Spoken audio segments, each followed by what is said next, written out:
Sikat na po ang ating Vice Presidente sa buong mundo. Ito, India ito. 2 days ago, may vlogger from London na headlines daw sa BBC. BP Sara, yung mga tirada niya kay Pangulong Marcos Jr. Ito, sa India, Wayon, pakinggan natin. Napakaganda itong pagbabalita ng Wayon. Very, patas ang pagbabalita nila. News now from the Philippines, where the Vice President and President are at loggerheads and things seem to be getting uglier with each passing day. In a rather extreme step, Vice President Sara Duterte threatened to have President Ferdinand Marcos Jr. killed if she herself were to be killed. Let that sink in. Sabi ko sa inyo, napakapatas ang balita nitong Wayon kasi kinompleto nila yung context. Vice President Sara threatens to kill the President if she herself will be killed. Yun ang kompleto. Mayroong if. And following this, security agencies in the country raised safety measures and dubbed it a national concern. And what's more, on Monday, the president vowed to fight back against what he called reckless and troubling threats. Let's break it all down for you. Speaking during a morning press briefing, Duterte reportedly said that she had spoken to an assassin and instructed him to kill the president, his wife, and the House of Representatives Speaker if she were to be killed first. Before making what is being called a brazen threat in a broadcast on her official Facebook page, Duterte said, and I'm quoting here, "This country is going to hell because we are led by a person who does not know how to be a president and who is a liar," quote unquote. Not just that, she warned that her alleged threats are no joke. And now, in response to this, the president of the Philippines has reportedly said that he will fight the vice president's criminal plot to have him killed, quote unquote. Reports suggesting the national police and the military immediately boosted the security of the president in a matter which is now being considered a national security concern. The law and order authorities in the Philippines are now investigating the matter closely, which could have consequences for the vice president if proven true, involving prosecution if Duterte's claims are found to be evidence-backed. It's worrying, the statements that we heard from the past days. There are numerous expletives and threats and plans to assassinate some of us. But how exactly did things even reach this point? How did they get this far? According to reports, Duterte, who is the daughter of the country's former president, Rodrigo Duterte, had previously accused President Ferdinand Marcos Jr. of incompetence. Not just that, Duterte had also said that she imagined killing the president using violent measures. This marks a widening rift between the two most powerful political families in the country. In fact, in June, Duterte resigned from the Marcos cabinet while still remaining the vice president. Reports suggest Sara Duterte and Ferdinand Marcos Jr. are at odds over foreign policy as well as former President Rodrigo Duterte's war on drugs. Over the years, the two leaders had a bitter falling out over key differences, which also includes their approaches to China's aggressive actions in the South China Sea. However, tensions between the two escalated after the House members, allied with House Speaker Martin Romualdez and Marcos, decided to detain her chief of staff, Zuleika Lopez. And why is that? Because Lopez was reportedly accused of hampering a congressional inquiry into the possible misuse of Duterte's budget as vice president and education secretary. Following this, Romualdez slashed the vice presidential office's budget by nearly 2/3.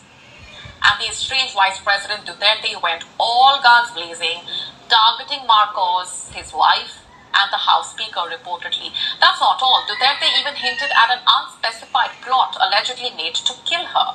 Under Philippine law, Such public remarks may constitute a crime of threatening to inflict a wrong on a person or their family and are punishable by a jail term and fine. At this point, it won't be an exaggeration to say that Philippines is currently facing a national crisis in line with its political crisis.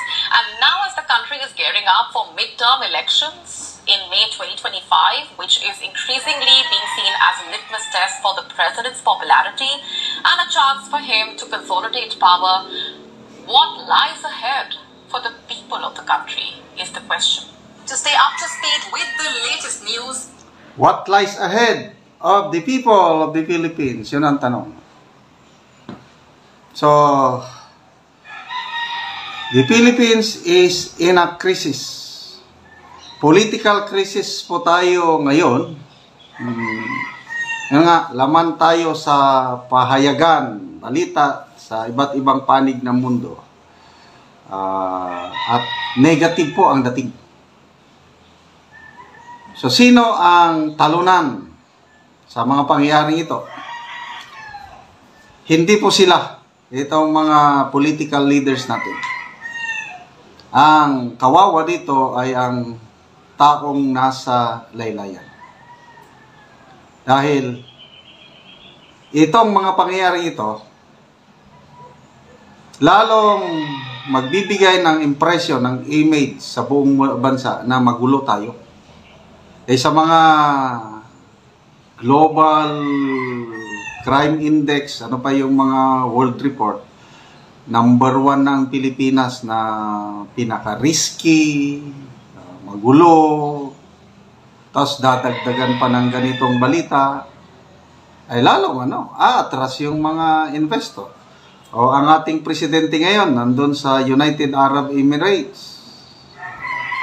Again, as usual, para maghikayat ng mamumuhunan. So, sinong matinong investor na mamuhunan sa ating bansa with this mga pangyayari? So, bakit nagsimula ito? Ang ganda ng simula, ang ganda ng samahan. Di ba? Nung eleksyon, ang dami nating umasa. More than 30 million Filipinos ang umasa sa unity. Bayan, babangon muli. Ito na ngayon, instead na babangon tayo, pababa. Going to hell. Bakit nagkakaganito? It's all about politics. Kung hindi sana nasobrahan ng politiko, hindi sana magkakaganito eh. Si BP Inday Sara, for the first 2 years, nananahimik lang. Nung simulan nila yung political agenda, sunod-sunod na panggigipit sa mga Duterte, kaya ito, nagkakaganito na tayo. Kaya, ito, survival mode na ang mga Duterte, kaya ang Vice Presidente fighting back. Sa nakikita ko kay BP Inday Sara, hindi niya na iniisip yung political career niya 2028. Basta ang kanya lang is lumaban, survive. She does not care.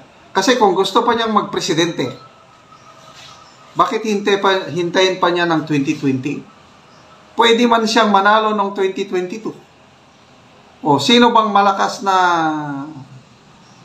mga kandidato noon? Wala nang iba kundi si then Mayor Inday Sara. BBM malayo. O sinong lumapit? Sinong nilapitan? Klaro, ang lumapit Marcos family. Humingi ng tulong. Hindi daw sila mananalo kung hindi sila tulungan ng mga Duterte. O ngayon, tumulong ng Duterte, lalo na si BP Inday Sara, pumayag siya na maging Vice President ng Pangulo ng candidate BBM sa kondisyon ng continuity para maipagpatuloy yung mga magagandang nasimulan ni PRRD. Asa na ngayon ang continuity? sinisira na. So, nakakapanginayang. So, kailan kaya matatapos itong sigalot na ito? I don't know. Ipagdasal na lang po natin ang ating bansa.